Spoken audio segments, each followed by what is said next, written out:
खुशी ने city hospital में नर्स की नौकरी शुरू की थी और आज उसकी पहली रात थी, पहली नाइट शिफ्ट। अस्पताल पहुंचते ही उसकी मुलाकात रोहन से हुई, एक इंटर्न डॉक्टर। उसने खुशी को काम समझाया और उसे वार्ड नंबर 12 दे दिया। फिर जाते जाते एक अजीब सी बात कही, मुर्दा घर की तरफ मत जाना। खुशी एक पल के लिए रुक गई, पर उसने कुछ नहीं पूछा। रोहन ने बताया, उससे पहले इस वार्ड की जिम्मेदारी मीरा नाम की एक नर्स के पास थी, जो 3 महीने पहले अचानक से नौकरी छोड़कर चली गई। वार्ड नंबर 12 में जाते ही खुशी को कुछ अजीब सा लगा। भजन काका, एक मरीज, अपने बेड पर बैठे थे, खाली हवा में देख रहे थे, जैसे वहां कोई हो, जैसे वो किसी से बातें कर रहे हो। खुशी ने नजर हटा ली, पर उसके मन में डर बैठ गया था। रात धीरे धीरे और गहरी होती गई। तभी अचानक से खुशी के डेस्क पर लगा इंटरकॉम बज उठा। खुशी चौंक गई, क्योंकि रोहन ने कहा था कि ये इंटरकॉम 3 महीने से बंद है। हालांकि उसने कॉल उठाई और दूसरी तरफ से एक औरत की घबराई हुई आवाज आई, वार्ड 12 इमरजेंसी। खुशी भागकर वहां पहुंची। भजन काका अपने बेड पर ही थे, पर उनकी सांस फूल रही थी। उन्होंने तुरंत रोहन को बुलाया। रोहन के साथ डॉक्टर वर्मा भी आए, नाइट शिफ्ट के इंचार्ज। लेकिन तब तक बहुत देर हो चुकी थी। भजन काका मर चुके थे। डॉक्टर वर्मा ने बिना ज्यादा सोचे बिल्कुल ठंडे अंदाज में कहा, नेचुरल डेथ लिख दो, जैसे कुछ हुआ ही ना हो, जैसे ये सब बस एक रोज की बात हो। खुशी एकदम से सन्न रह गई, जैसे उसकी समझ ही काम करना बंद कर गई हो। 15 मिनट निकल चुके थे। रोहन अपने डेस्क पर रिपोर्ट लिखने लगा। उसी वक्त उसके ठीक पीछे धीरे धीरे कोई आकर खड़ा हो गया। सफेद चेहरा, लाल आंखें। वो एक औरत थी। वो झुककर धीरे से बोली, क्या लिख रहे हो रोहन? और अगले ही पल वो औरत उसे पकड़कर घसीटते हुए मुर्दा घर की तरफ ले गई और उनके अंदर जाते ही मुर्दा घर का दरवाजा बंद हो गया। खुशी ने देखा कि रोहन अपने डेस्क पर नहीं था और सारी फाइल्स जमीन पर बिखरी पड़ी थी। उसने घबराते हुए रोहन को कॉल किया। फोन की घंटी बजी। मुर्दा घर के अंदर से फोन के घंटी की आवाज आ रही थी। अब आगे खुशी रोहन की डेस्क तक पहुंची। उसे समझ नहीं आ रहा था कि रोहन अचानक से कहां चला गया। घबराहट में उसने तुरंत रोहन को फोन किया।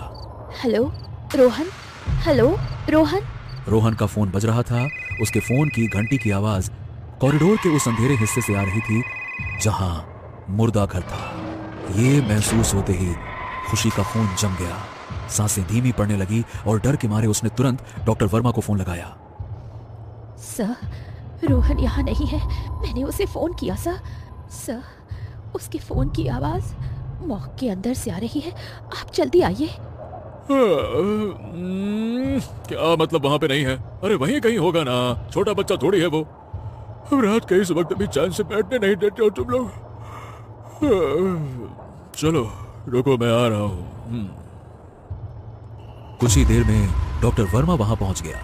खुशी की हालत देखकर भी उसके चेहरे पर जरा सी भी चिंता नहीं थी। ओहो, तुम लोगों को भी ना छोटी छोटी सी बातों में घबराने की आदत होती है। एकदम छोटे बच्चे हो। हॉस्पिटल्स में ये सब कुछ होता रहता है। बड़े बड़े केस कैसे हैंडल करोगे? थोड़ा दिमाग शांत रखा करो। हर चीज में हंगामा करने की जरूरत नहीं होती है। हाँ चलो, अब बताओ क्या हो गया है? हाँ बोलो भी, क्या हो गया है? सर, रोहन नहीं मिल रहा। अभी वही था, पर अचानक से पता नहीं कहाँ चला गया। डॉक्टर वर्मा की नजर जमीन पर बिखरी हुई फाइल पर पड़ी। रोहन को फोन लगाओ। खुशी ने तुरंत रोहन को फोन मिलाया और इस बार भी रोहन के फोन की आवाज मुर्दा घर के अंदर से आ रही थी। और ये सुनते ही डॉक्टर वर्मा एक पल के लिए ठहर गया। उसके चेहरे पर हल्की सी घबराहट दिखी, लेकिन उसने तुरंत खुद को संभालते हुए कहा, ओहो, ये कमबख्त रोहन भी ना। अरे क्या जरूरत थी उसे मुर्दा घर के अंदर जाने की। चलो आओ नर्स, मेरे साथ चलो। देखते हैं क्या कर रहे हैं ये नए नवेले डॉक्टर साहब वहां पे। आ जाओ। खुशी और डॉक्टर वर्मा मुर्दा घर के सामने थे। खुशी ने धीरे से मुर्दा घर का दरवाजा खोला। दरवाजे के खोलते ही एक तेज ठंडी हवा का झोंका खुशी के चेहरे से टकराया। अंदर एक अजीब सी मनहूसियत फैली हुई थी। पूरे कमरे में फीकी फीकी सी नीली रोशनी टिमटिमा रही थी। दीवारें सीलन से सड़ चुकी थी। छत से पानी टपक रहा था, टप टप मुर्दा घर के बीचों बीच एक स्ट्रेचर पड़ा था। खुशी ने वापस से रोहन को फोन लगाया। रोहन का फोन वहीं स्ट्रेचर के नीचे जमीन पे पड़ा था। यह देखकर डॉक्टर वर्मा गुस्से से बोल पड़ा, ओहो, ये देखो, ये क्या मजाक है रोहन। इन बेकार की बातों के लिए हमारे पास टाइम नहीं है। जाओ, अरे जाओ, जाकर भजन लाल की डेथ रिपोर्ट पूरी करो, जाओ। खुशी के चेहरे पर डर साफ दिख रहा था। तभी उसकी नजर दरवाजे के ऊपर गई।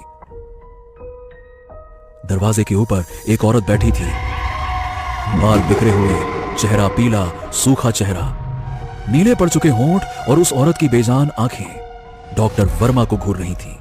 खुशी के मुंह से एकदम से जोर की चीख निकल गई। डॉक्टर वर्मा ने तुरंत पीछे मुड़कर खुशी की तरफ देखा। खुशी ने कांपते हाथों से दरवाजे की तरफ इशारा किया। वर्मा ने धीरे से पलटकर पीछे देखा। दरवाजे के ऊपर बैठी हुई वो औरत अब ठीक उसके पीछे खड़ी थी। मीरा, मीरा, मीरा, तुम पर तुम तो। क्यों वर्मा, मेरी डेथ रिपोर्ट नहीं बनाएगा? वो औरत कोई और नहीं बल्कि मीरा थी, वही नर्स जो 3 महीने पहले अचानक से नौकरी छोड़कर चली गई थी। अचानक मीरा जोर से चीखी और डॉक्टर वर्मा झटके से पीछे जाकर गिर पड़ा।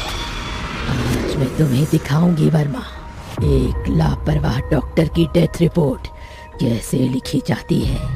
क्या लिखूं तेरी मौत का कारण? नेचुरल डेथ या फिर नींद में अल्कोहल ओवरडोज? इतना कहते ही मीरा ने अपना हाथ हवा में उठाया और अगले ही पल डॉक्टर वर्मा हवा में झूल रहा था। आज मैं तुझे दिखाऊंगी वर्मा, अपने मरीजों को मरता छोड़कर शराब के नशे में हॉस्पिटल में सोने का अंजाम क्या होता है। डॉक्टर वर्मा का शरीर अकड़ गया, गर्दन तन गई और वो एक एक सांस के लिए जूझ रहा था। आज मैं तुझे दिखाऊंगी वर्मा, एक ऑन ड्यूटी जिम्मेदार नर्स को मारने की सजा क्या होती है। खुशी अब तक खामोशी से सब कुछ देख रही थी, लेकिन अब जब डॉक्टर वर्मा की हालत बिगड़ने लगी तो वो खुद को रोक नहीं पाई। बस मीरा, रुक जाओ। ये सब क्यों कर रही हो तुम? रुक जाओ? अब नहीं, 3 महीने से चुपचाप इसकी लापरवाही देख रही हूं मैं। सोचा था शायद ये सुधर जाएगा, पर नहीं। आज इसने फिर वही किया, बिल्कुल वही जो ठीक 3 महीने पहले किया था। तुम जानना चाहती हो ना कि ये सब क्यों कर रही हूं मैं? तो सुनो। रात थी 13 सितंबर की। मैं नाइट शिफ्ट पर थी। हॉस्पिटल अपनी आधी नींद में डूबा हुआ था। लंबे कॉरिडोर, धीमी लाइट्स और वो अजीब सी खामोशी जो सिर्फ रात की होती है। मैं अपना राउंड खत्म करके नर्स स्टेशन पर बैठी ही थी कि वार्ड नंबर 12 से बेल की आवाज आई। वो बेल जो सिर्फ तब बजती है जब किसी को सच में मदद चाहिए होती है। मैं एक पल भी नहीं रुकी। मैं दौड़ पड़ी वार्ड नंबर 12 की तरफ। मैं वार्ड तक पहुंची ही थी। बेल शीला ताई ने बजाई थी। वो हार्ट पेशेंट थी। कुछ दिन पहले ही उनकी ओपन हार्ट सर्जरी हुई थी। उनकी हालत ठीक नहीं लग रही थी। पल्स गिर रही थी और हार्ट बीट तेज। मैंने तुरंत डॉक्टर वर्मा को कॉल किया। कुछ ही देर में डॉक्टर वर्मा और रोहन आ गए। डॉक्टर वर्मा नशे में था। उसने बिना ढंग से पेशेंट को देखे रोहन से कहा, इमरजेंसी इंजेक्शन ले आओ जल्दी। रोहन इंजेक्शन ले आया। मैं साइड में खड़ी सब देख रही थी। शीला ताई की सांसें अब टूट टूट कर आ रही थी। मैंने डॉक्टर वर्मा से कहा, सर, वाइटल्स ड्रॉप हो रहे हैं, शायद डोज। उसने मेरी बात काट दी और भारी लड़खड़ाती आवाज में कहा, अरे मैं देख रहा हूं ना, मैं डॉक्टर हूं या तुम? उसने बिना पूरी तरह से चेक किए इंजेक्शन उठा लिया। तभी रोहन ने धीरे से डॉक्टर वर्मा से पूछा, सर ये वाली? डॉक्टर वर्मा ने सिर्फ हाथ हिला दिया। इंजेक्शन लगते ही शीला ताई का जिस्म एक झटके से तन गया। मॉनिटर पर बीप तेज हुई, फिर अचानक स्लो।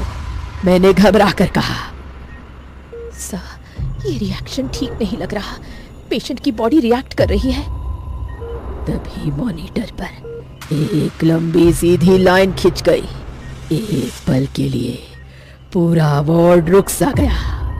मैं शीला ताई का हाथ पकड़कर उनका नाम लेती रही, पर उनके हाथ पांव ठंडे हो चुके थे। डॉक्टर वर्मा स्क्रीन को देखता रहा और फिर धीरे से बोला, time of death 3:12, reason cardiac arrest. उस रात सिर्फ शीला ताई नहीं मरी थी, उस रात एक डॉक्टर का फर्ज भी मर गया था। ये सब सुनते सुनते खुशी की आंखें भर आई थीं। वो धीरे से मीरा के पास आई। मीरा, बस करो, जो हो गया उसे जाने दो। जाने दो? मैंने उस रात साफ साफ कहा था मैं रिपोर्ट करूंगी। डॉक्टर वर्मा ने नहीं सुना, फिर बिना किसी पछतावे के मेरे पास आकर बोला, हॉस्पिटल को तुम जैसे लोगों पर गर्व होना चाहिए मीरा। रोहन, जाइए व्हीलचेयर लेकर आइए, सिस्टर जी थक गई हैं। जाओ। मैं सीरियस हूँ सर। मैं भी। अच्छा, तुम्हें पता है मीरा सबसे बड़ी प्रॉब्लम क्या होती है अच्छे लोगों के साथ? उन्हें लगता है कि सिस्टम उनकी सुनेगा। डॉक्टर वर्मा ने मेरे हाथ कुर्सी से बांध दिए। फिर उसने रोहन से मुझे मॉर्फिन देने को कहा। मॉर्फिन का इंजेक्शन लगते ही सब धुंधला होने लगा, पर मैं अभी भी सब कुछ सुन रही थी, समझ रही थी। डॉक्टर वर्मा ने शीला ताई की झूठी डेथ रिपोर्ट उठाई और उसमें साइन करके रोहन को घर भेज दिया। रोहन के जाने के बाद डॉक्टर वर्मा मेरी व्हील चेयर लेकर कॉरिडोर में आ गया और मॉक की ओर बढ़ने लगा। तुम जैसे लोग सिस्टम को समझ ही नहीं पाते मीरा। तुम्हें क्या लगता है कि ये हॉस्पिटल तुम्हारे जैसे लोगों से चलता है? मॉक के दरवाजे पर उसने रुककर मेरी तरफ देखा। तुम्हारी कहानी यही खत्म होती है मीरा, और वो भी बिना किसी डेथ रिपोर्ट के।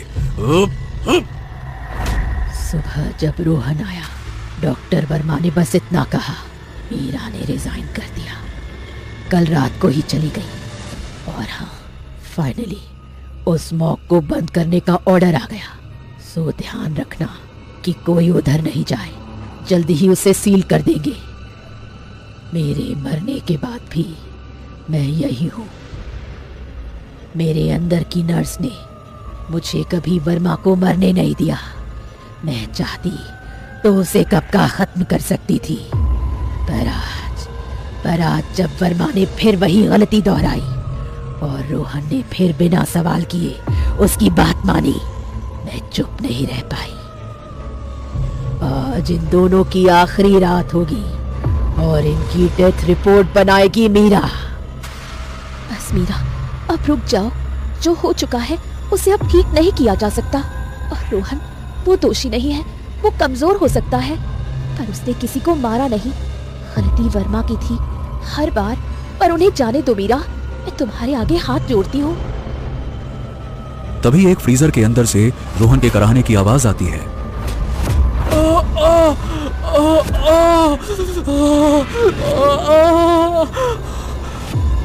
कमजोरी भी एक जुर्म होती है। खुशी, उस रात भी रोहन चुपचाप देख रहा था और आज भी। पर अगर आज तुमने रोहन को मार दिया मीरा, तो तुम में और डॉक्टर वर्मा में कोई फर्क नहीं रहेगा। तुम एक नर्स थी मीरा, और एक नर्स का काम लोगों को उनकी नई जिंदगी के लिए तैयार करना होता है। नई जिंदगी? जाओ रोहन, मैं तुम्हें माफ करती हूँ, तुम्हें एक नई जिंदगी देती हूँ, पर याद रखना, माफी दोबारा नहीं मिलती। अब तुम दोनों चले जाओ यहाँ से, यहाँ तुम्हारे लिए कुछ नहीं है। पर मीरा, डॉक्टर वर्मा, उसे मैं नहीं छोड़ सकती खुशी, जिसने दूसरों की मौत को झूठ में छुपाया। आज उसकी मौत का सच लिखा जाएगा। आज उसकी डेथ रिपोर्ट भी बनेगी और इस बार हर शब्द सच होगा। खुशी और रोहन बाहर निकल जाते हैं और मुर्दा घर का दरवाजा उनके पीछे बंद हो जाता है। फिर अंदर से धीमी ठंडी हंसी गूंजती है, मीरा की हंसी।